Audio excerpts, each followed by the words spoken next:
டெல்லியில் செய்தியாளர்களை சந்தித்த மத்திய பொருளாதார விவகாரத்துறை செயலாளர் சக்திகாந்த தாஸ் விவசாய கடன்கள் தடையின்றி கிடைக்க நடவடிக்கை எடுக்குமாறு ரிசர்வ் வங்கிக்கும் அறிவுறுத்தியுள்ளதாக தெரிவித்தார்.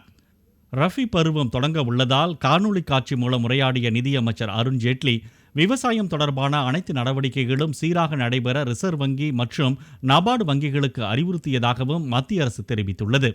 விவசாய கடன் உள்ளிட்ட தேவைகளுக்காக நாடு முழுவதும் உள்ள மாவட்ட மத்திய கூட்டுறவு வங்கிகளுக்கு நபார்டு வங்கி மூலம் 21,000 கோடி ரூபாய் அனுப்பப்பட்டுள்ளதாகவும் மத்திய அரசு தெரிவித்துள்ளது.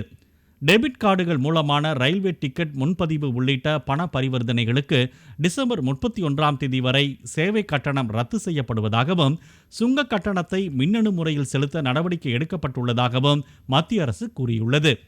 நாடு முழுவதும் 82,000 ஏடிஎம் இயந்திரங்கள் சீரமைக்கப்பட்டுள்ளதாகவும் இன்னும் ஓரிரு நாட்களில் அனைத்து ஏடிஎம்களும் புதிய ரூபாய் நோட்டுகளுக்கு ஏற்ப மாற்றப்பட்டு பொதுமக்கள் பயன்பாட்டுக்கு கொண்டுவரப்படும் என்றும் மத்திய அரசு தெரிவித்துள்ளது.